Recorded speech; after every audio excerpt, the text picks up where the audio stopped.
Oke, bismillah. Assalamualaikum warahmatullahi wabarakatuh. Waalaikumsalam. Alhamdulillahirabbil alamin wa bihi nasta'inu ala umuri dunya waddin wassalatu wassalamu ala asyrafil anbiya'i wal mursalin wa ala alihi wa ashabihi wa man tabi'ahum bi ihsanin ila yaumiddin. Qala Allah ta'ala fi kitabihil karim ya ayyuhalladzina amanu taqullaha haqqa tuqatih wa la tamutunna illa wa antum muslimun. Amma ba'd, hadirin Bapak Ibu, saudara-saudariku yang dimuliakan Allah Subhanahu wa taala. Tidak ada kata yang pantas untuk kita ucapkan ya untuk memulai kajian kita pada kesempatan ini selain daripada ucapan rasa syukur kita kepada Allah Subhanahu wa taala. Karena ibunda kita Aisyah radhiyallahu anha mengabarkan kepada kita bahwa di antara karakter Nabi Shallallahu alaihi wasallam, beliau itu adalah seorang yang selalu bersyukur kepada Allah Subhanahu wa taala.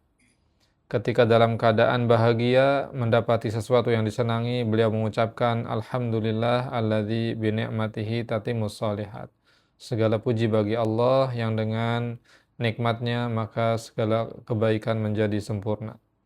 Dan apabila Nabi Shallallahu alaihi wasallam ditimpa musibah, ditimpa ujian atau mendapat sesuatu yang tidak disukai, tidak disenangi, maka beliau mengucapkan alhamdulillah ala kulli hal, segala puji bagi Allah bagaimanapun keadaan. Kabar ini yang disampaikan oleh bunda kita Aisyah radhiyallahu anha menjadi pelajaran penting bagi kita bahwa bagaimana kita supaya bisa meneladani Nabi kita Muhammad sallallahu alaihi wasallam, bahwa sejatinya Rabb kita Allah Subhanahu wa taala itu selalu pantas dan layak untuk dipuji dalam segala keadaan. Salawat beriring salam semoga tetap tersampaikan kepada suri tauladan kita Nabi Muhammad SAW beserta keluarga beliau, para sahabat serta pengikut beliau hingga akhir zaman. Baiklah Bapak Ibu, saudara-saudariku yang dimuliakan Allah Subhanahu wa taala, insyaallah kita kembali melanjutkan ya kajian kita, kajian tafsir surat Al-Baqarah. Sekarang sudah sampai ayat 96 dan insyaallah akan kita bahas 3 ayat pada malam hari ini, 96, 97 dan 98. Pembahasannya terkait dengan ketamakan ya terhadap dunia dan keinginan hidup panjang. Kemudian di sana ada pembahasan memusuhi malaikat Jibril. Kemudian ada pembahasan Allah memusuhi orang-orang kafir. Baiklah, kita langsung masuk kepada ayat 96. Nah, silakan yang ingin mendapatkan pahala kebaikan dari setiap hurufnya boleh membaca ya, yang nampak di layar, silakan. Ada yang mau baca?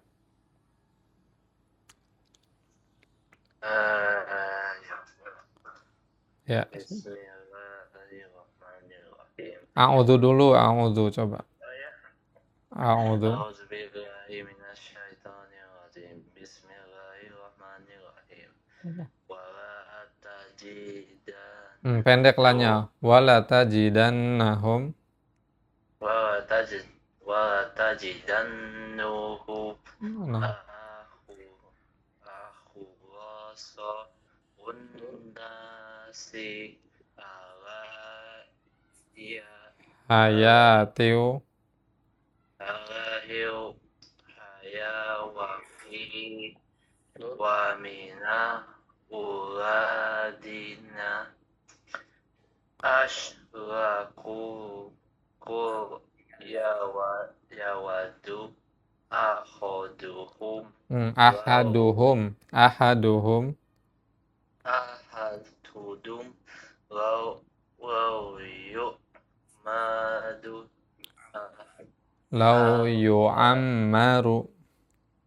yu'ammaru fa fasanaki wa ma huwa bihuzazihi minal uhadabi na yuhammal wa ulahu Innahu basi Basirum basiru ya malu bima ya'malun. bima ya malu. Oke, Masya Allah. Barakallahu Langsung fiik. engkau Muhammad akan mendapati mereka orang-orang Yahudi, manusia yang paling tamak akan kehidupan dunia, bahkan lebih tamak dari orang-orang musyrik. Masing-masing dari mereka ingin diberi umur 1 tahun, padahal umur itu tidak akan menjauhkan mereka dari azab, dan Allah Maha melihat apa yang mereka kerjakan. Oke, Masya Allah, Mas Salman. Barakallahu fiik. Semangat, Mas Salman ya. Enggak apa-apa. Kata Nabi SAW, orang yang membaca Al-Quran tidak akan sia-sia. Dia akan mendapatkan pahala. Al-mahir bil Quran ma'as safaratil kiramil barara. Orang yang membaca Al-Quran karena dia sudah mahir, ya, sudah pandai bisa bacaannya, maka dia akan ditemani oleh para malaikat yang mulia lagi berbakti. Walladzi yaqra'ul Qur'an wa yatata'tahu fihi wa huwa 'alaihi syaqun lahu ajran. Dan orang yang membaca Al-Qur'an karena masih proses belajar, dia terbata-bata membacanya, ya, agak kesulitan melafadzkan huruf-hurufnya, maka kata Nabi dia mendapatkan 2 pahala. Masya Allah. Pahala membaca itu sendiri dan pahala karena usahanya dan pengorbanannya ingin terus berproses belajar sampai insya Allah nanti bisa. Nah, barakallahu fiik ya, Mas Salman, hebat. Nah, di sini ya Allah Subhanahu wa taala berfirman di dalam surat Al-Baqarah ayat 96, "Wala tajidannahum ahrasun nasi 'ala hayatin wa minal ladzina asyraku." Sungguh engkau akan benar-benar mendapati mereka, ya, ini masih ada kaitannya dengan ayat sebelumnya. Jadi tentang orang-orang Yahudi. Engkau akan mendapati mereka sebagai manusia yang tamak sekali terhadap kehidupan dunia. Bahkan lebih tamak dari orang-orang musyrik. Ya, yawaddu ahaduhum law yu'ammaru alfasana. Mereka berkeinginan bisa hidup panjang di dunia ini, bahkan sampai 1000 tahun. Wa ma huwa bimuzahzihihi minal adzabi ay yu'ammar. Padahal ya, umur panjang itu tidak menjamin mereka bisa terbebas dari azab Allah Subhanahu wa taala. Wallahu basirum bima ya'malun. Allah Maha melihat apa yang mereka kerjakan. Nah, kita baca tafsirnya ya. Qala al-mu'allif rahimahullahu taala, Imam Ibnu Katsir, semoga Allah merahmati beliau dan memberikan balasan ganjaran yang banyak, yang besar untuk beliau ya, atas karyanya ini, menghadirkan untuk kita ya, kitab tafsir yang bisa kita kaji, kita ambil faedahnya bersama ya. Ai ahrasul khalqi ala haya. Jadi manusia yang paling getol sekali terhadap kehidupan dunia. Ala tuli umur, yaitu mereka ingin ya mendapatkan usia yang panjang. Lima ya'lamuna min ma'alihim as-sayyi wa akibatihim indallahi al khasirah. Jadi mereka berkeinginan hidup panjang, sangat tamak sekali terhadap usia yang panjang supaya bisa hidup lama di dunia ini. Karena apa? Karena mereka mengetahui tempat mereka nantinya setelah kematian, yaitu adalah neraka. Waliyadzubillah. Mereka mengetahui apa yang akan mereka dapatkan, ya, yaitu berupa siksa dan azab dari Allah Subhanahu wa taala.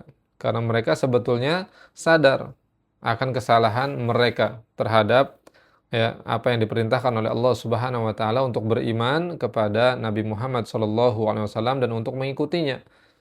Ya, yang mana itu Allah Subhanahu wa taala kabarkan secara rinci ya, secara detail di dalam kitab mereka, kitab Taurat.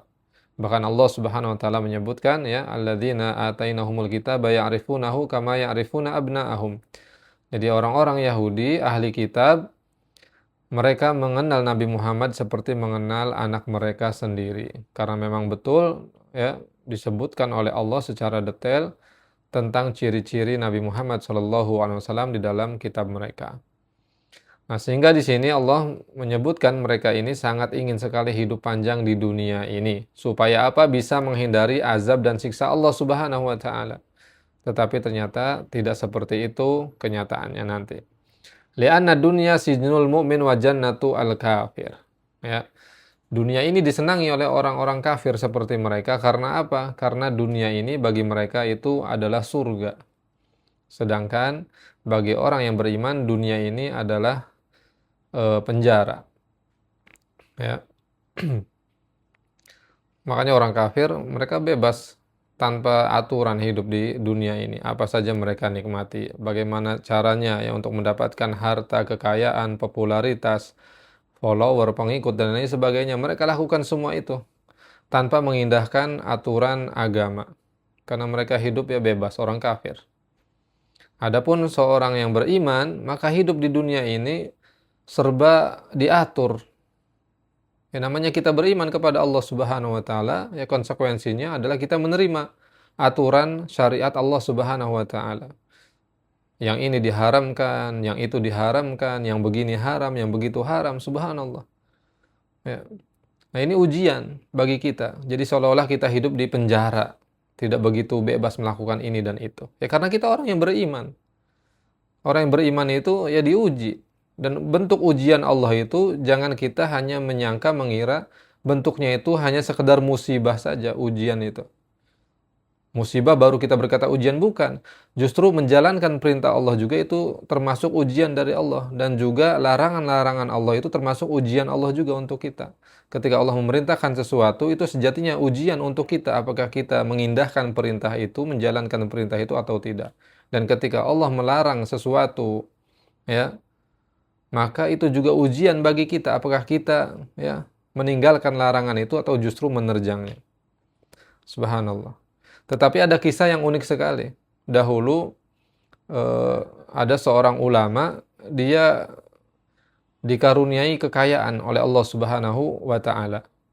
Ketika dia berjalan bersama rombongannya, ya dengan tunggangannya, ya dia mengenakan pakaian yang masya Allah mewah. Ya ini tidak mengapa, selagi itu halal, ya, dan juga didapat dengan cara yang halal. Tidak mengapa seseorang berpakaian yang indah, yang bagus. Ya. Karena Nabi SAW juga bersabda, Innallaha jamilun yuhibbul jamal. Allah itu maha indah dan mencintai keindahan. Nah ketika dia lewat, ternyata di sana ada seorang Yahudi yang miskin, yang fakir. Tetapi luar biasanya, Yahudi miskin fakir ini hafal hadis Nabi yang bunyinya, Ad-dunya sijnul mu'min wa jannatul kafir. Sehingga dia berkata kepada ulama ini, wahai ulama, wahai syekh, katanya dunia ini penjara bagi mukmin dan surga bagi orang kafir. Nah, saya ini orang kafir. Tapi kenapa lihat realitanya? Malah saya yang hidup seolah di penjara, miskin, fakir, tidak punya apa-apa. Engkau seorang mukmin malah hidup dalam keadaan kemewahan, kekayaan. Ini bagaimana ini? Ini bohong berarti ini, nabi kalian ini. Kata ulama ini, Masya Allah, jawabannya cerdas sekali, luar biasa. Yang kemudian jawabannya ini membuat si Yahudi kafir miskin fakir ini masuk ke dalam agama Islam. Kata ulama ini, hei Yahudi, apa yang kau lihat yang saya kenakan kemewahan, ya, kenikmatan yang ada pada saya, ini hanya sedikit saja yang Allah berikan untuk saya dibanding apa yang Allah sediakan di surga nanti. Dan kamu, apa yang kamu dapati sekarang ini, itu sedikit saja bagian dari siksa azab Allah yang kau terima di dunia ini sebelum nanti azab dan siksa Allah yang lebih besar lagi nanti di akhirat. Maka kalau bandingannya seperti itu, dunia ini seperti penjara bagi kami orang yang beriman, ya, dan surga bagi kalian. Kamu itu di surga di dunia ini, meskipun kamu miskin, melarat seperti itu, karena nanti kamu akan dihadapkan kepada siksa dan azab yang lebih perih lagi, yang lebih pedih lagi. Kemudian Yahudi fakir miskin ini langsung bersyahadat, asyhadu alla ilaha illallah wa anna rasulullah. Subhanallah. Ya. Jadi kenikmatan-kenikmatan yang Allah anugerahkan kepada kita hari ini sedikit sekali kalau dibandingkan dengan kenikmatan yang ada di surga. Maka sungguh merugi, ya, dan suatu hal yang ya merugi, yang bodoh ketika seseorang memilih kenikmatan yang sementara, yang sebentar, kemudian dia mengabaikan kenikmatan yang abadi, yang sejati, yaitu surga Allah Subhanahu wa taala. Nah, maka di sini kemudian ya, fahum yawadduna law ta'akhkharu an maqamil akhirah bikulli ma amkanahum wa ma yahdharuna waqi'um bihim la mahala hatta wa hum ahrasun nas minal musyrikin alladzina la kitaba lahum wa hadza min babil ataf al khas al am. Ya, sehingga mereka ini orang-orang kafir ya, orang-orang Yahudi berkeinginan kalau mereka hidup lama di dunia ini. Ya, mereka tidak mau segera pindah alam ke alam akhirat karena mereka takut akan apa yang menimpa mereka nantinya. Tetapi ya meskipun seseorang dikaruniai usia yang panjang ribuan tahun di dunia ini, maka itu tidak akan bisa menghindarkannya dari siksa dan azab Allah Subhanahu wa taala nantinya. Karena memang termasuk ketetapan Allah bahwa kullu nafsin dha'iqatul maut, setiap manusia, setiap yang bernyawa pasti akan mati, ya. Wa qala Mujahid, Imam Mujahid berkata, yawaddu ahaduhum law yu'amaru alfasana, qala habbabat ilaihimul khati'ah tulal umr. Allah. Ini bahaya ya. Kata Imam Mujahid, mereka itu senang untuk hidup panjang di dunia ini, tetapi untuk berbuat dosa dan maksiat. Semakin berbuat kerusakan di muka bumi. Waliyahzubillah.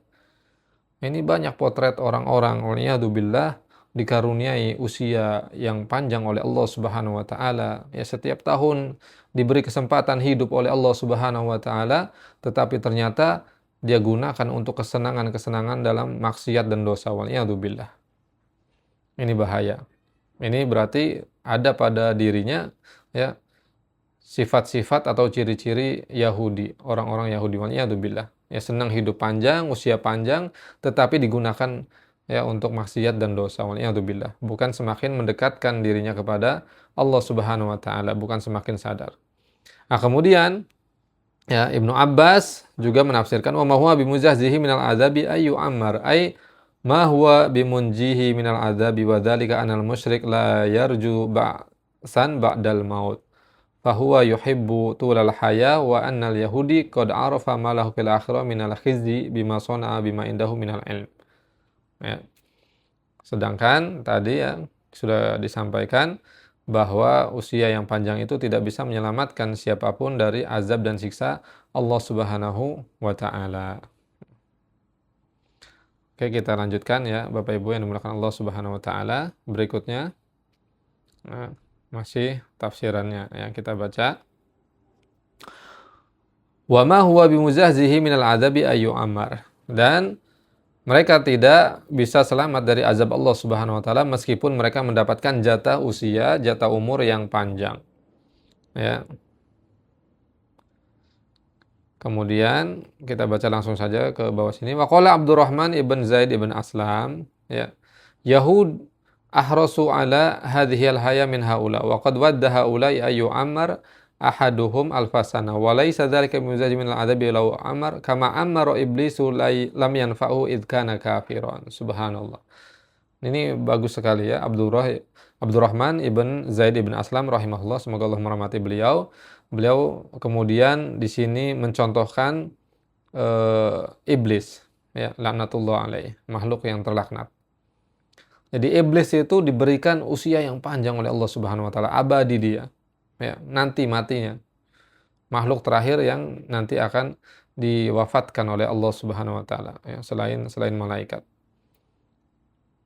Jadi iblis ini diberi jatah usia yang begitu panjang oleh Allah Subhanahu wa taala, tetapi usia yang panjang itu tidak memberikan manfaat apa-apa untuk iblis.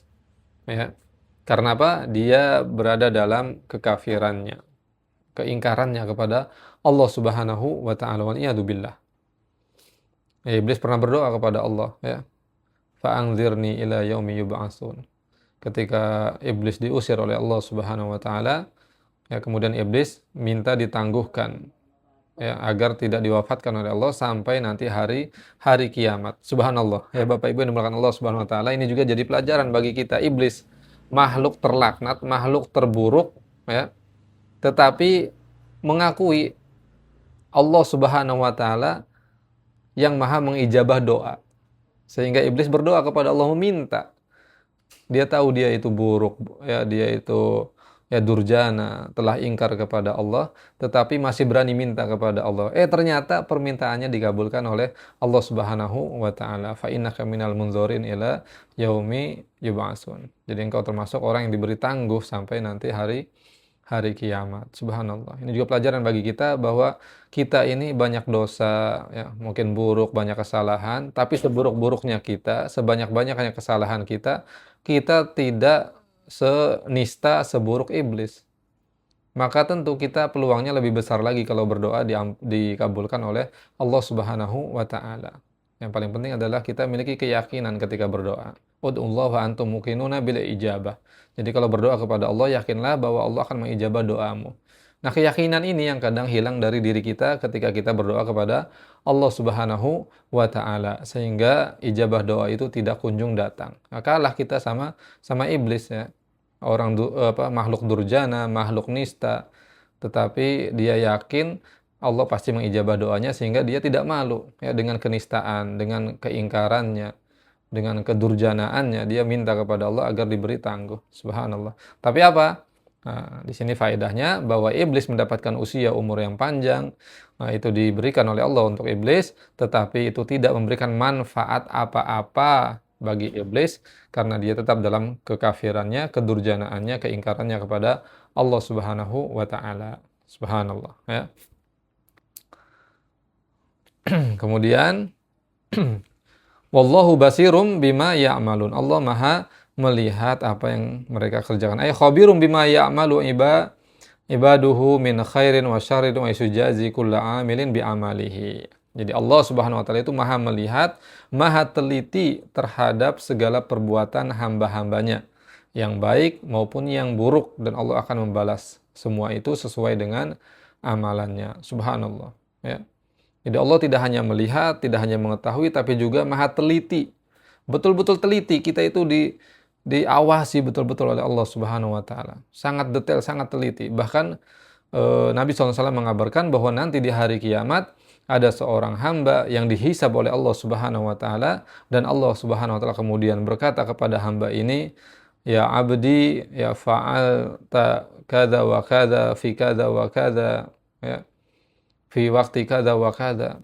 Jadi seorang hamba disidang oleh Allah Subhanahu wa taala, dihisab. Wahai hambaku, engkau pernah melakukan dosa ini, ya, di tempat ini, di tempat ini, di waktu ini, di waktu ini. Seterusnya di seperti itu. Kemudian kata Nabi SAW, sampai hamba ini merasa dirinya itu akan binasa. Dia mengakui, betul ya Allah, itu adalah saya melakukan dosa-dosa itu. Kemudian kata Allah apa? Wahai hambaku, dahulu dosa-dosamu itu aku tutup ketika di dunia. Maka sekarang dosa-dosa itu aku tutup dan aku ampuni. Masya Allah. Ini menunjukkan luasnya rahmat dan ampunan Allah Subhanahu wa ta'ala bagi hamba-hambanya yang beriman. Ya.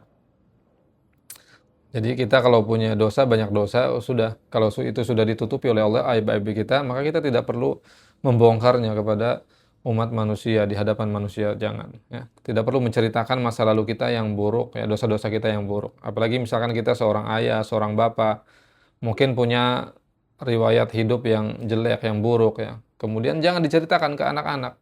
Bahaya. Karena apa? Para ulama menjelaskan ketika seseorang menceritakan tentang keburukannya, khawatir ini menjadi motivasi, ya, bagi orang yang mendengarnya sehingga mereka kemudian melakukannya. Misalkan kita seorang ayah cerita, "Nak, wih dulu ayah ini tukang mabuk loh, Nak. Semalam itu ayah bisa 10 botol," ya. Ayah minum itu, alkohol itu, Homer. Terus misalkan, "Ayah dulu, Nak, wih bisa ngebobol itu ATM, Nak. Ini ATM ini ayah bobolin semua." Nah, tidak perlu seperti itu cerita-cerita keburukan ke anak, ya. Takutnya nanti kemudian anak termotivasi, "Wih, bapak gue hebat nih, ternyata dulu mantan peminum, mantan pembobol ATM," misalkan, dan seterusnya. "Nah, dulu ayah playboy loh ini, sudah banyak wanita, ya, yang pernah ayah pacari," misalkan. Oh, anaknya nanti ikut-ikutan. Nah, itu. Jadi tidak perlu menceritakan keburukan-keburukan kepada orang lain. Khawatir, ya, mereka, orang yang mendengar, itu termotivasi untuk melakukan keburukan tersebut. Kalau mau cerita, ya ceritakan kebaikan-kebaikan saja, ya. Makanya Nabi SAW dalam hadis, ya, beliau bersabda, kullu umati mu'afa, setiap umatku itu mendapatkan maaf dari Allah Subhanahu wa taala, akan dimaafkan, akan diampuni oleh Allah Subhanahu wa taala, illal mujahirun, kecuali orang yang terang-terangan di dalam berbuat dosa. Kemudian para sahabat bertanya, apa maksudnya al-mujahirun, orang yang terang-terangan dalam berbuat dosa? Jadi para sahabat tidak tergambarkan, kok ada seorang mukmin berbuat dosa terang-terangan? Ini bagaimana ya Rasulullah? Kemudian Rasulullah SAW yang memberikan jawaban bahwa yang dimaksud orang berbuat dosa secara terang-terangan adalah di waktu malam, kata Nabi, dia melakukan perbuatan dosa sampai pagi dan Allah sudah tutupi itu. Ya, tidak Allah bongkar aibnya, perbuatan dosanya di hadapan halayak manusia, tidak. Jadi dia berbuat dosa di waktu malam dalam kesepian, kesendirian, tiba-tiba di waktu pagi dia malah keluar rumah kemudian cerita, masyarakat semalam saya ini, atau cerita ke temennya, semalam saya ini loh, begini begini begini. Nah, itu. Kata Nabi SAW, Allah sudah menutupi aib-aibnya, tetapi kemudian dia sendiri yang menyingkap aib dan dosanya. Itulah yang dimaksud orang yang berbuat dosa secara terang-terangan yang tidak akan mendapatkan jatah maaf dan ampunan dari Allah Subhanahu wa taala. Waliyadzubillah. Oke, kemudian berikutnya ya Bapak Ibu yang dimuliakan Allah Subhanahu wa taala. Nah, ayat 97. Silakan, ada yang mau baca? Satu hurufnya 10 pahala kebaikan. Bismillah. mulai. A'udzu billahi minasy syaithanir rajim. Bismillahirrahmanirrahim. Qul man kana aduwwa wajibtila fa innahu nadalahu alan Qalbika qalbika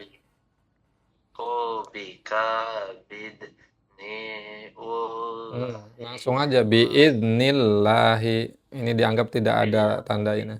bi'idnillahi Musaddiqal lima baina yadayhi wa wahudau wa bushra ya lil. lil mu'minin. Oke, Masya Allah.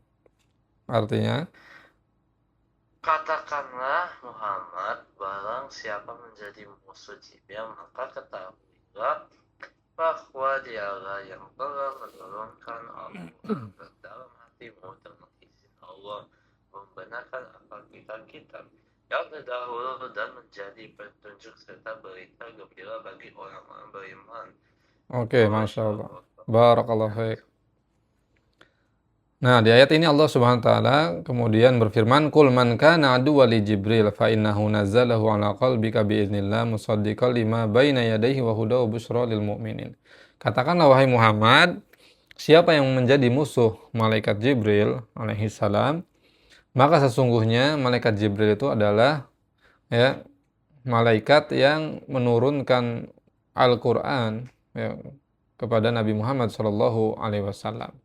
Mewahyukan Al-Quran ke dalam hatimu ya atas izin Allah Subhanahu wa taala, yang mana Al-Quran itu membenarkan kitab-kitab sebelumnya ya, Injil, Taurat, Zabur dan suhuf-suhuf yang Allah berikan kepada nabi dan rasul. Wahudan, dan sebagai petunjuk, wa busra, dan pemberi kabar gembira, lil mu'minin, bagi orang-orang yang beriman. Oke, kita baca tafsirannya. Qala al-mu'allif rahimahullah, ya, semoga Allah merahmati Imam Ibnu Katsir rahimahullah taala.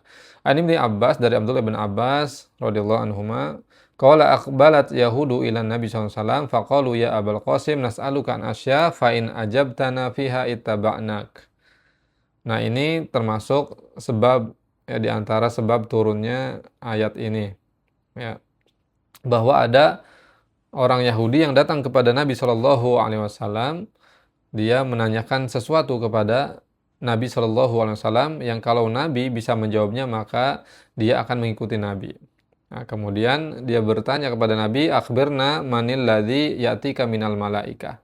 Kabarkan kepada kami, ya, siapakah malaikat yang datang kepadamu? Fa innahu laisa nabiyyun illa ya'tihi malakun min indi rabbih azza wa jalla birisala wa bil wahyi. Karena tidak ada seorang nabi pun kecuali pasti ada malaikat yang datang kepadanya, ya, membawa risalah dan wahyu dari Allah Subhanahu wa taala. Faman sahibuk? Jadi siapa malaikat itu yang menjadi temanmu itu? Qala Jibril. Kemudian Nabi SAW bersabda Jibril. Qalu dzalika alladzi yanzilu bil harbi wa bil qital. Dzaka aduuna. Tapi kemudian orang Yahudi mengatakan apa? Nah, itu adalah malaikat yang turun membawa malapetaka. Subhanallah, ya. Jadi mereka menuduh malaikat Jibril dengan yang tidak-tidak, mengada-ngada, ya. Jadi ini malaikat Jibril itu malaikat yang turun membawa malapetaka, membawa peperangan dan pembunuhan. Malaikat Jibril ini musuh kami, kata Yahudi, ya, kata orang Yahudi. Lau qulta Mikail, kalau kamu mengatakan Mikail, alladzi yanzilu bil qatri war rahmah taba'naka. Kalau engkau mengatakan Mikail, malaikat Mikail, yang mana malaikat Mikail itu malaikat yang menurunkan hujan, yang membawa rahmat, maka kami pasti akan mengikutimu. Subhanallah. Maka Allah SWT menurunkan ayat ini. Ya. Qul man kana aduwwan li Jibril fa innahu nazzalahu ala qalbi. Jadi katakan Muhammad, siapa yang menjadi musuh malaikat Jibril itu? Subhanallah, sampai ayat 98 nanti kita baca. Nah, kemudian kita lanjutkan, ya. Jadi Jibril itu Mikail, kemudian ada Israfil, ya, di sini disebutkan oleh Ikrimah, itu Jibri wa Mika wa Israf itu maknanya abdun, ya. Sedangkan il itu maknanya Allah. Jadi Jibril itu hamba Allah, Mikail hamba Allah, wa Israfil hamba Allah. Jadi nama-nama malaikat itu semuanya disandarkan kepada Allah Subhanahu wa taala. Yang namanya Jibril, Mikail, Israfil. Jadi il itu Allah Subhanahu wa taala. Ini bukan dari bahasa Arab, ya. Jibril, Mikail, Israfil. Tapi bahasa Ibrani atau bahasa yang lainnya. Tapi maknanya Abdullah, ya, hamba Allah. Nah, di sini kemudian ada riwayat hadis juga, ya, yang mana menyebutkan bahwa Jibril ini itu dimusuhi oleh orang-orang Yahudi. Jadi mereka menganggap malaikat Jibril ini sebagai musuh, ya. Anas bin Malik mengatakan, ya, Sami Abdullah ibn Salam bimakdami Rasulullah SAW wa fi ardin yakhtari. Jadi ada seorang Yahudi, bahkan dikenal sebagai pendeta Yahudi, rohibnya Yahudi, namanya Abdullah ibn Salam. Jadi Abdullah ibn Salam itu mendengar kedatangan Nabi Shallallahu Alaihi Wasallam. Jadi mendengar tentang diutusnya seorang laki-laki, ya, yang mana dia mengaku Nabi, mengaku Rasul. Nah, Abdullah ibn Salam ini mendengar itu, dan dia sudah meneliti isi kitab Taurat yang menyebutkan ciri-ciri Nabi dan Rasul, yaitu maksudnya Nabi Muhammad Shallallahu Alaihi Wasallam. Dan Abdullah bin Salam ini dikenal sebagai seorang intelektual yang cerdas, ya. Dan dia ini tidak fanatik buta terhadap kelompoknya, ya, Yahudi. Jadi apa yang dia ketahui tentang isi Taurat, maka itu yang dia ikuti. Tidak peduli dia dengan kaumnya, ya, meskipun kaumnya menentang Abdullah ibn Salam ini. Nah, dia pernah datang kepada Nabi Shallallahu Alaihi Wasallam. Kita langsung saja, ya, karena ini cukup panjang. Jadi bertanya kepada Nabi, datang kepada Nabi bertanya tentang 3 hal, ya. Kata Abdullah bin Salam, salas la ya'lamuhunna illa Nabi. Saya akan bertanya kepadamu, ya, wahai Muhammad, tentang 3 hal, dan tidak ada yang mengetahuinya kecuali dia seorang Nabi. Yang pertama, bertanya tentang asratus sa'ah, tanda-tanda hari kiamat. Kemudian bertanya makanan ahli surga, ya. Kemudian bertanya bagaimana anak itu bisa keluar sebagai laki-laki atau sebagai wanita. Nah, kemudian juga bertanya ya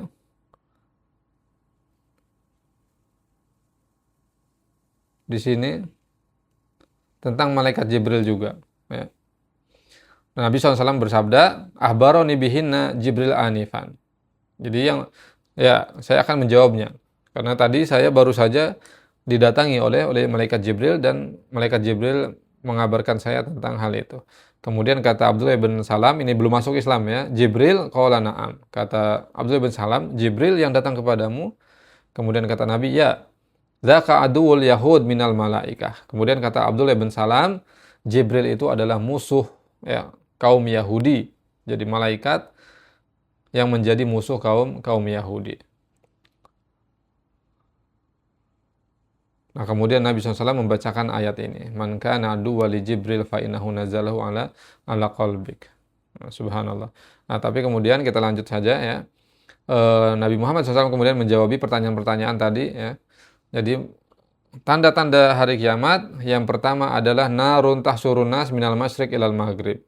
Yaitu nanti akan ada api yang muncul ya, di jazirah Arab ya kalau tidak salah, yang mana nanti akan menggiring manusia dari timur ke barat.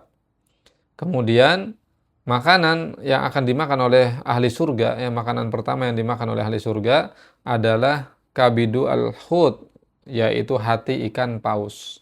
Masya Allah. Kemudian kata Nabi SAW, anak itu bisa lahir dalam bentuk atau jenis laki atau perempuan itu tergantung ya. Kalau maaf ya, sperma suami yang lebih dulu keluar maka akan menjadi anak laki-laki. Kalau sperma perempuan yang lebih dulu keluar perempuan ya, maka akan keluar anak-anak perempuan. Masya Allah. Kemudian kata Abdullah bin Salam ketika menerima jawaban dari Nabi SAW ini, langsung bersyahadat asyhadu an la ilaha illallah wa asyhadu annaka rasulullah. Aku bersaksi bahwa tidak ada Tuhan yang berhak diibadahi kecuali hanya Allah, dan bahwa ya engkau adalah utusan Allah Subhanahu wa taala. Kemudian Abdullah bin Salam berkata, innal yahud qaumun buhtun. Sesungguhnya kaum Yahudi itu kaum yang dusta. Ya, kaum yang suka bohong, suka mengada-ngada. Wa innahum iya'lamu bi islami qabla an tas'aluhum ya bahatuni. Dan sesungguhnya mereka ya, kalau tahu dengan keislamanku ini, maka mereka akan menghinaku, akan mencercahku, akan mengasingkanku. Nah, kemudian Nabi SAW merahasiakan hal ini, dan Nabi kemudian mendatangi orang-orang Yahudi yang waktu itu masih ada perjanjian damai ya antara Rasulullah SAW tinggal di Madinah dengan kaum Yahudi yang ada di sana, tinggal di Madinah. Waktu itu masih ada perjanjian damai ya, Piagam Madinah. Nabi SAW kemudian bertanya kepada mereka, ayu rajulin Abdullah ibn Salam fikum. Bagaimana menurut pandangan kalian tentang Abdullah ibn Salam? Mereka kemudian menjawab, khairuna wa ibnu khairina wa sayyiduna wa ibnu sayyidina. Abdullah ibn Salam itu adalah orang yang terbaik. Subhanallah. Dia adalah orang terbaik di antara kita. Dan seorang anak ya dan seorang yang lahir dari keturunan yang terbaik. Dan dia adalah pemimpin kami dan lahir dari garis keturunan pemimpin yang baik. Subhanallah. Jadi dipuji-puji. Kemudian Nabi SAW mengabarkan kepada mereka, ya aro'aitum in aslama Abdullah bin Salam. Lalu bagaimana kalau misalkan Abdullah bin Salam itu sudah masuk Islam? Apa menurut kalian? Apa komentar kalian? Kata Nabi SAW. Kemudian mereka ya langsung berkata, a'adzahullahu min dzalik. Semoga Allah melindungi dia dari masuk Islam itu. Subhanallah. Jadi mereka juga kenal Allah. Ya. Fa kharaja Abdullah faqala asyhadu an la ilaha illallah wa asyhadu anna Muhammadar Rasulullah. Kemudian Abdullah bin Salam tiba-tiba keluar ya di hadapan mereka langsung bersyahadat. Kemudian mereka orang-orang Yahudi langsung berkata, syarruna wa ibnu syarrina fantaqaduhu. Abdullah bin Salam, dasar engkau orang buruk dan dari garis keturunan yang buruk. Padahal sebelumnya mereka memuji Abdullah ibn Salam. Subhanallah. Ya. Jadi seperti itu ya. Ini juga ada faedah yang luar biasa ya, yang bisa kita ambil pelajaran bahwa seseorang itu harus siap mendapatkan celaan, mendapatkan hinaan, ya cacian makian dari pengikutnya, ya. Bahkan mungkin dari keluarganya sendiri ketika dia memilih agama Islam. Atau misalkan ketika dia memilih hidup lebih religius misalkan. Yang awalnya mungkin dia hidupnya biasa, ya, santai, enjoy gitu kan, tidak begitu religius, ya. Tetapi ketika dia memilih lebih religius, ya, hidupnya, sholatnya Masya Allah, mulai rajin ke masjid berjamaah misalkan, mulai jenggotan misalkan, dan pakaiannya mulai rapi dan seterusnya. Subhanallah, pasti nanti akan ada cacian atau komentar-komentar dari orang lain. Ini adalah suatu hal yang wajar, ya, sunatullah, ketetapan Allah dalam kehidupan ini, bahwa siapa yang menjalankan agama Allah Subhanahu wa taala pasti akan mendapatkan cacian, hinaan dari orang lain yang memusuhi agama Allah Subhanahu wa taala. Nah, kemudian berikutnya, ya Bapak Ibu yang dimuliakan Allah Subhanahu wa taala,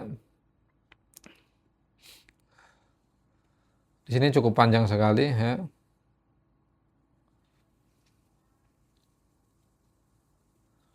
Intinya adalah bahwasanya malaikat Jibril ini mereka dimusuhi oleh orang-orang Yahudi. Padahal kemudian Allah mengabarkan bahwa malaikat Jibril ini justru adalah seorang malaikat yang eh, mendapatkan tugas yang mulia dari Allah Subhanahu wa taala, yaitu selalu bertugas untuk menyampaikan risalah dan wahyu kepada para nabi dan para rasul yang Allah Subhanahu wa taala utus. Jadi artinya malaikat Jibril ini malaikat kepercayaan Allah Subhanahu wa taala. Menjadi duta Allah Subhanahu wa taala untuk para nabi dan para rasulnya. Dan siapa yang memusuhi malaikat Jibril, maka berarti dia juga musuh Allah Subhanahu wa taala. Makanya kemudian di sini, ya, didatangkan ayat surat An-Nisa ayat 150 sampai 151. Innal ladzina yakfuruna billahi wa rusulihi wa yuriduna ayyufarriqu bainallahi wa rusulihi wa yaquluna nu'minu bi ba'din wa nakfuru bi ba'din wa yuriduna ayyattakhidhu baina dzalika sabila ulaika humul kafiruna haqqan wa atadna lil kafirina adzaban muhina. Kata Allah Subhanahu wa taala, orang-orang yang kafir kepada Allah, kepada para rasul, dan mereka ingin, ya, memisahkan antara Allah dan Rasul. Mereka berkata, kami beriman kepada sebagian dan kami kafir kepada sebagian yang lain. Nah, mereka hendak mengambil jalan sesuai dengan hawa nafsu mereka. Kemudian kata Allah apa? Ulaika humul kafiruna haqqa. Mereka ini adalah orang kafir yang sebenarnya, dan kami sediakan, kata Allah, bagi orang-orang kafir azab yang menghinakan. Nah, ayat ini memberikan faedah bahwa ketika kita membagi-bagi, ya, keimanan kita, misalkan enggak, saya iman kepada malaikat Mikail saja seperti orang Yahudi, ya. Imannya kepada malaikat Mikail saja, tapi kepada malaikat Jibril tidak beriman mereka. Nah, maka dianggap orang Yahudi ini kafir kepada seluruh malaikat. Dan demikian juga mereka, ya, yang mengatakan beriman kepada Nabi Ibrahim, kepada Nabi Musa, kepada Nabi Isa, tetapi tidak beriman kepada Nabi Muhammad, maka mereka dianggap kafir dan dianggap tidak beriman kepada Nabi Ibrahim, Nabi Musa, Nabi Isa. Jadi siapa yang mengingkari satu nabi itu sama saja seperti mengingkari seluruh nabi. Karena semua nabi diutus oleh Allah Subhanahu wa taala. Ya. Dan para malaikat ini mereka adalah makhluk yang tugasnya tidak melakukan apa-apa kecuali atas izin Allah Subhanahu wa taala.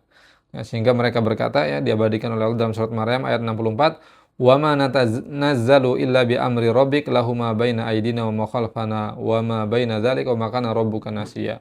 Jadi kami tidaklah turun, ya, menjalankan tugas ini dan itu kecuali atas perintah Allah Subhanahu wa taala. Nah, ini juga menjadi bantahan, ya, sempat viral dulu, ya, viral. Ada orang yang katanya dia bisa mendatangkan malaikat. Subhanallah.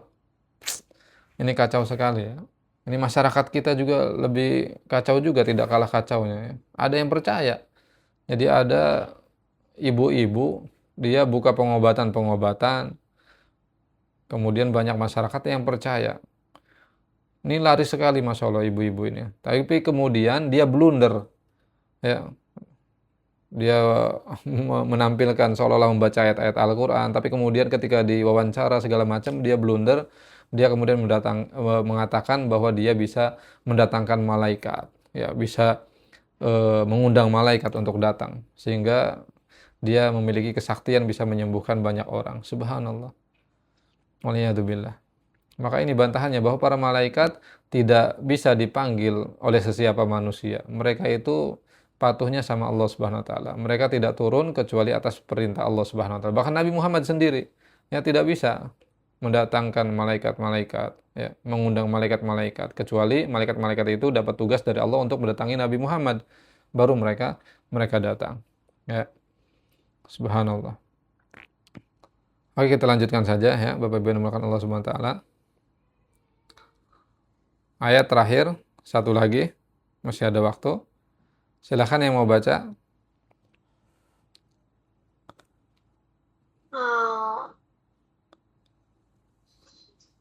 Saya. Oke, Masya Allah, barakallahu fiik. Ahlan. Silahkan, a'udzu. A'udzubillahi minasyaitonirrajim. Bismillahirrahmanirrahim.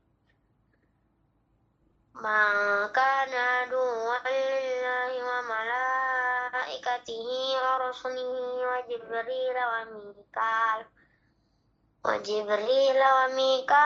innallaha aduwwun lil kafirin. Katakanlah Muhammad, barang siapa menjadi musuh Jibril, maka ketahuilah bahwa dialah yang telah menurunkan Al-Quran ke dalam hatimu dengan izin Allah, membenarkan apa kitab-kitab yang terdahulu dan menjadi petunjuk serta berita gembira bagi orang-orang beriman. Oke, barakallahu fiik, Masya Allah. Oh, ini ada kesalahan ini. Terjemahannya belum diganti. Oke, barakallahu fiik, ya. Nah, di sini Allah SWT berfirman, "Man kana aduwwan lillah wa malaikatihi wa rusulihi wa Jibril wa Mikal fa innallaha aduwwul lil kafirin." Jadi siapa yang menjadi musuh Allah Subhanahu wa taala dan para malaikatnya dan para rasulnya, dan kemudian disebutkan secara khusus siapa yang menjadi musuh Jibril dan Mikail, maka sesungguhnya Allah menjadi musuh bagi orang-orang kafir. Waliyadu billah.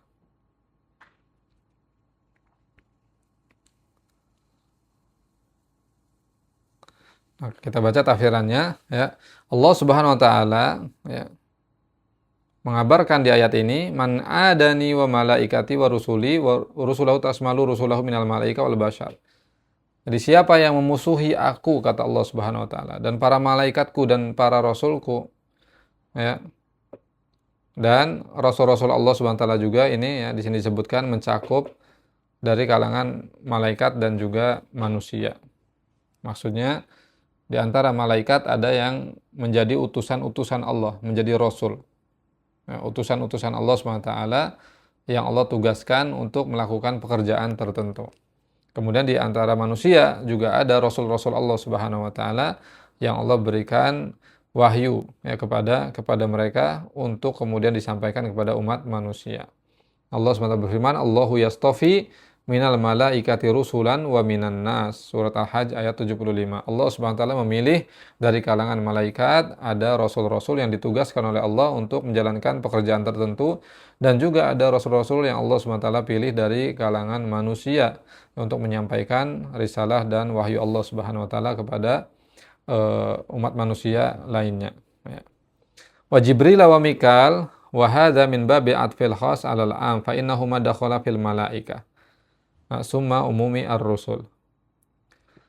Jibril dan Mikal di ayat ini disebutkan lagi oleh Allah Subhanahu wa taala, padahal ya, Jibril Mikal ini sudah termasuk di penyebutan malaikat karena keduanya ini masuk ke dalam kelompok malaikat.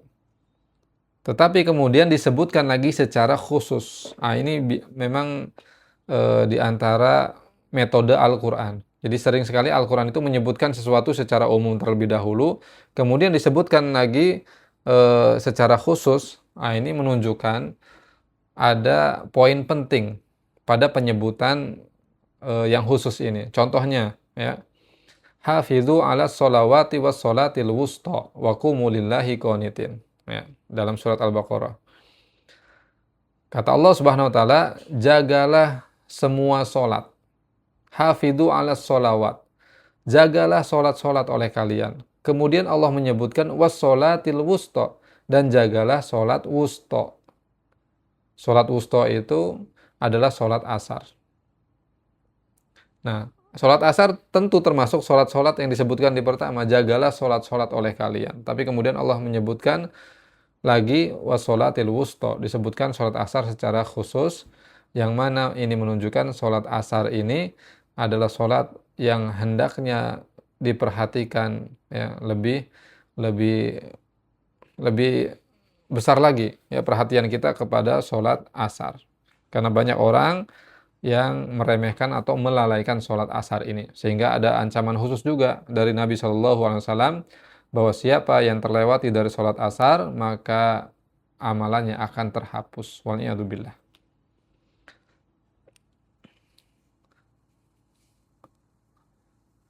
Kemudian di sini ya dikhususkan penyebutan malaikat ini dengan malaikat Jibril, malaikat Mikail ya, disebutkan di sini secara khusus.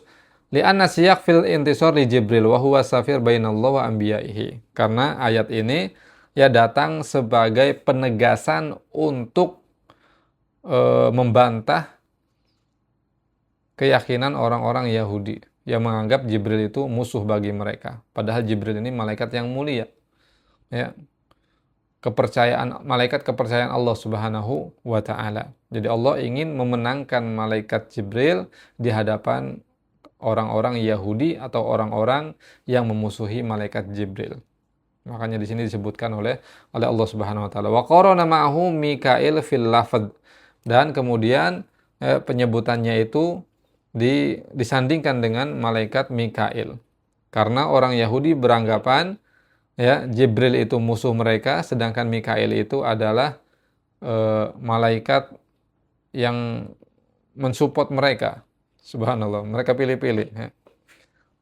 Fa'alamahum annahu man ada wahidan minhuma faqad ada al-akhar wa adallahu aidan. Nah, di ayat ini kemudian Allah mengabarkan bahwasanya siapa yang memusuhi satu malaikat maka dianggap memusuhi seluruh malaikat, dan siapa yang memusuhi malaikat maka dia dianggap telah memusuhi Allah Subhanahu wa taala. Waliyadzubillah. Li'annahu yanzilu 'alal anbiya ba'dal ahyan kama qarna Nabi Rasulullah SAW fi ibtida'il amr lakinna Jibril aksar wa hiya wadhifatuhu wa Mikail muwaqqalun bil qatar wan nabat. Ya. Karena malaikat Jibril ini adalah seorang malaikat yang datang kepada para nabi dan para rasul yang diutus oleh Allah Subhanahu wa taala untuk menyampaikan wahyu dan risalah dari Allah kepada mereka. Jadi menjadi perantara malaikat Jibril ini. Jadi malaikat Jibril datang membawa hidayah-hidayah biasanya ya, berupa wahyu-wahyu Allah. Kemudian kalau malaikat Mikail membawa rizki. Jadi tugasnya membagi-bagikan rezeki, yang menurunkan hujan. Itu malaikat Mikail. Kemudian malaikat Israfil muwakkalun bisur linafhi lil ba'si yaumal qiyamah. Sedangkan malaikat Israfil itu malaikat yang ditugaskan oleh Allah meniup sangkakala. Oleh karena itu ya ada dalam hadis yang sahih Nabi SAW apabila sholat malam ini ada doa ya. Doa yang secara khusus waktunya itu diperhatikan oleh Nabi kita Muhammad SAW. Artinya ada doa-doa yang diajarkan oleh Nabi SAW yang dibacanya itu di waktu-waktu tertentu. Nah, contohnya ini, Nabi SAW membaca doa ini ketika sholat malam. Ya. Ada yang menyampaikan para ulama ini dibaca menjadi doa iftitah. Jadi setelah takbiratul ihram, Allahu Akbar, baca doa iftitahnya ini. Allahumma ya Robba Jibril wa Israfil wa Mikail. Ya Allah, Robnya Jibril, Israfil dan Mikail. Fatiras samawati wal ard alimal ghaiba syahada anta taqumu baina ibadika fi makanu fihi yatalifun. Ihdini limaktulifa fihi minal haqqi bi'idnik innaka tahdi man tasya'u ila siratim mustaqim. Jadi Nabi sering membaca doa ini ketika sholat malam. Ya Allah, Robnya Jibril, Israfil, Mikail, yang menciptakan langit, menciptakan bumi, yang mengetahui perkara yang gaib dan perkara yang nampak. Engkau adalah hakim di antara hamba-hambamu yang mana mereka berselisih ya pada perkara-perkara tertentu. Engkau hakim di antara mereka, maka berilah petunjuk kepadaku ya terhadap apa yang diperselisihkan oleh mereka ya agar aku menetapi kebenaran atas izinmu. Sesungguhnya engkau memberi hidayah, memberi petunjuk bagi siapa yang kau kehendaki kepada jalan yang lurus. Nah, dulu saya ingat banget ya, guru saya dulu di Libya, seorang syekh itu menekankan agar kita sebagai murid-murid membaca doa ini sering-sering. Apalagi di zaman seperti ini, ya, banyak sekali perselisihan, perbedaan pendapat dan sebagainya, sehingga kita kadang bingung, ya, dihadapkan kebingungan. Ini siapa yang kita ikuti, ya?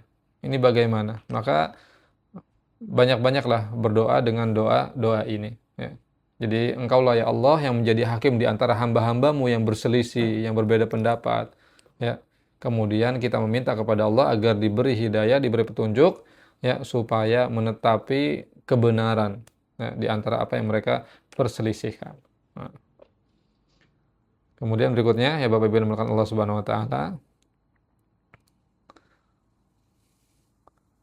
Ini kita baca potongan hadisnya saja ya. Kata Allah Subhanahu wa taala dalam hadis qudsi, "Man kuntu khosmahu khosamtuhu." Ya. Jadi siapa yang memusuhi aku, kata Allah, maka aku menjadi musuhnya. Subhanallah. Dalam hidup ini ada nggak Pak yang berani ya Bapak Ibu menjadi musuh Allah?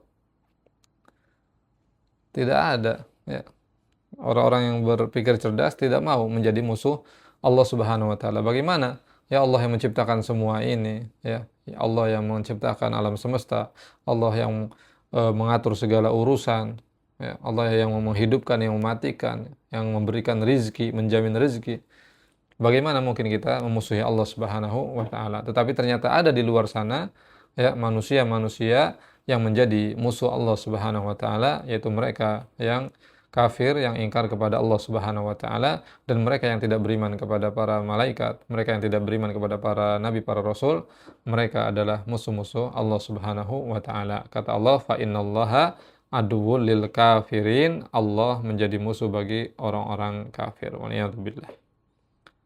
Nah, inilah yang bisa disampaikan pada kesempatan yang mulia ini. Mudah-mudahan bermanfaat. Barakallahu fikum jami'an. Seperti biasa sebelum ditutup, barangkali ada yang perlu dipertanyakan, silakan.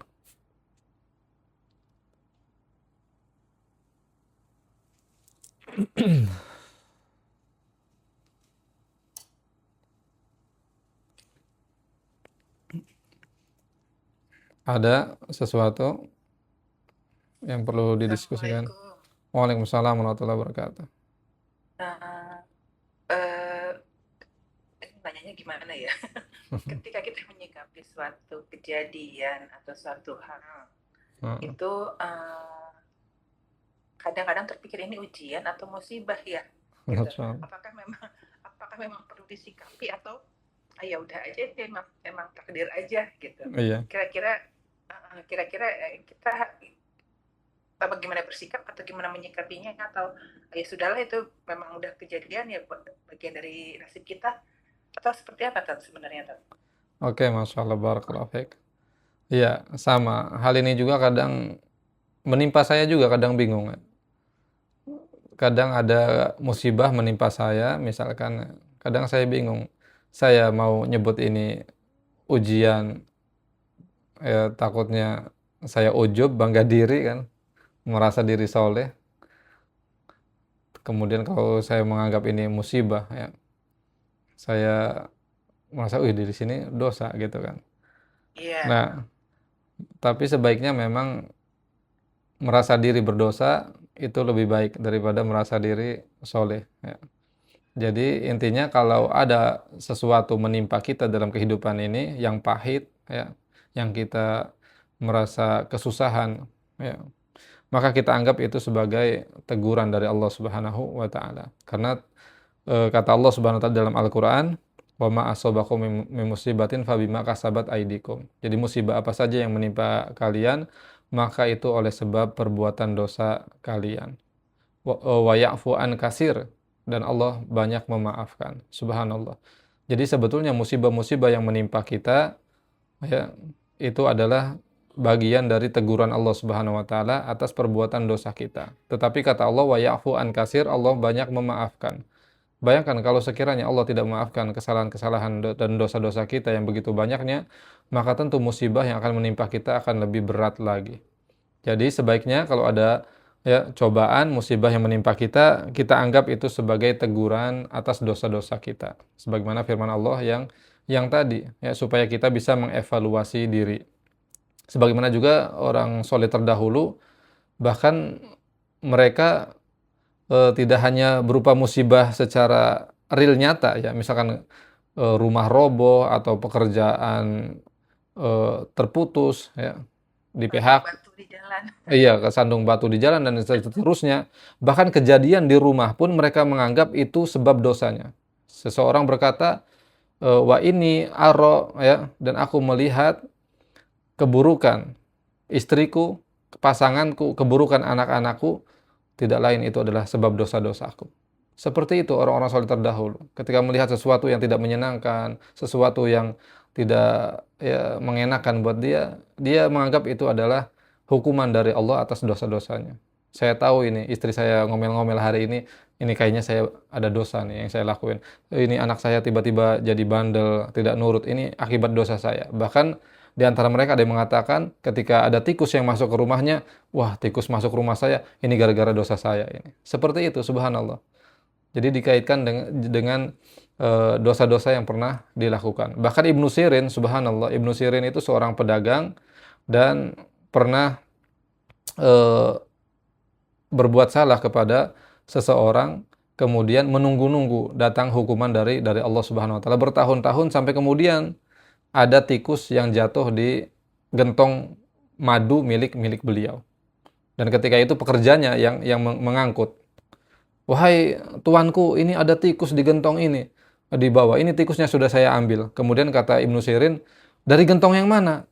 Celakanya si pekerja ini lupa. Waduh, saya lupa dari gentong yang mana.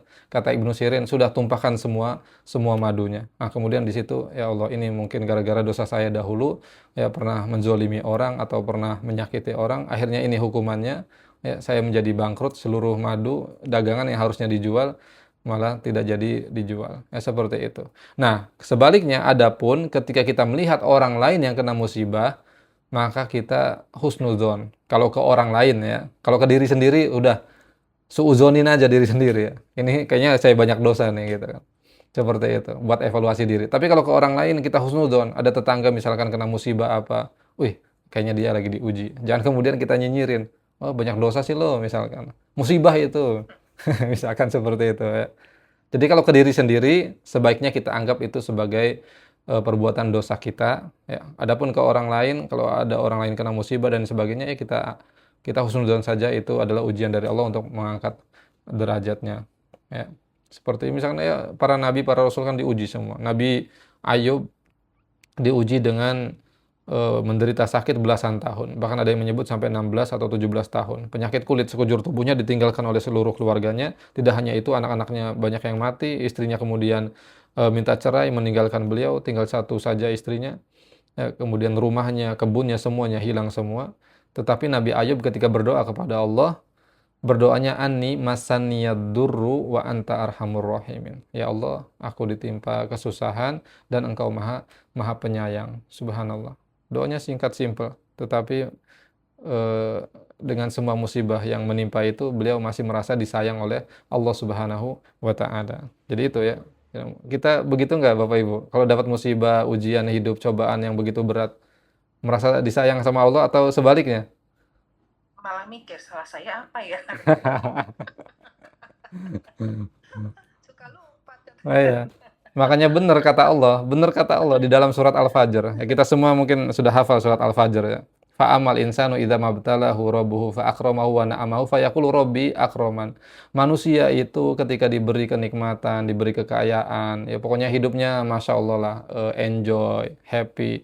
Dia berkata, Robbi akraman. Wih, saya lagi dimuliakan oleh Allah nih. Lihat nih, gue kaya, jabatan gue, karir gue, masya Allah nih.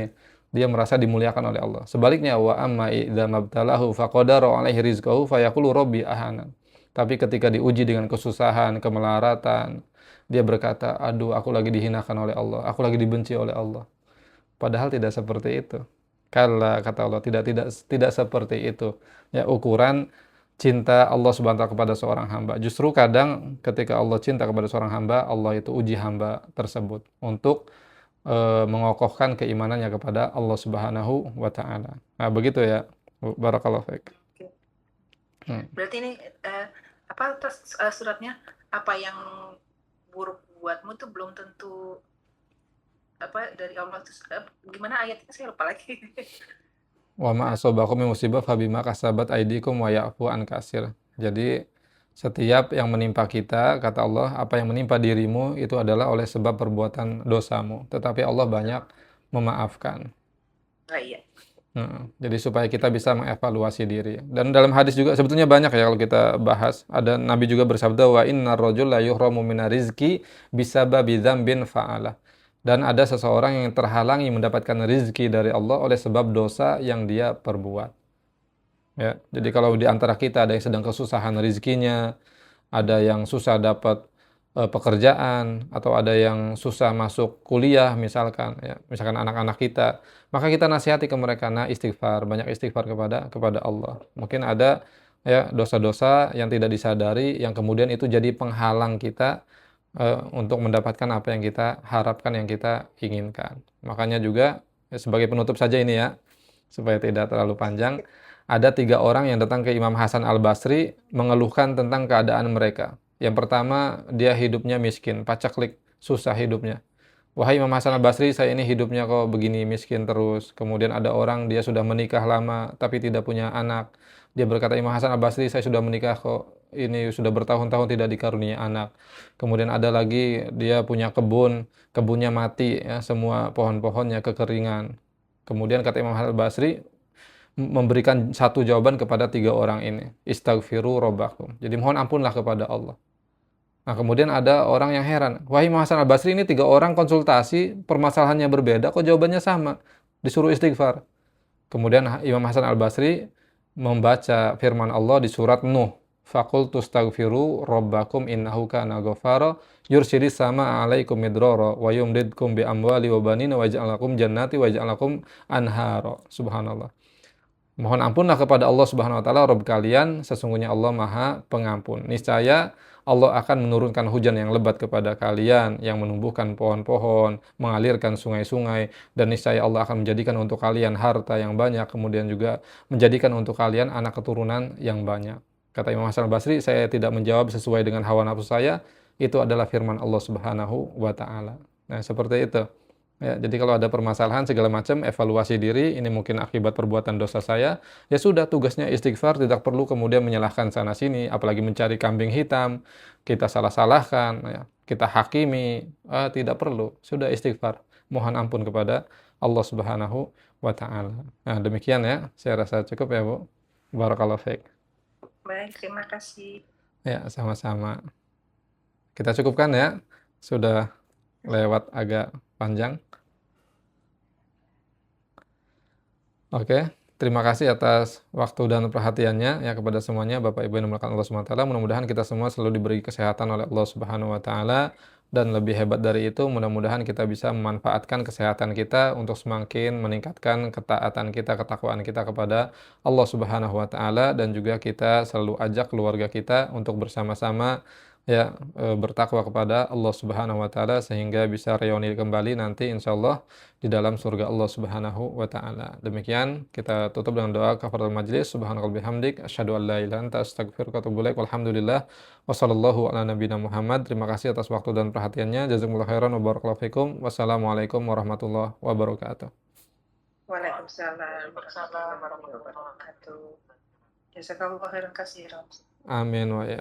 Amin barakallahu fikum.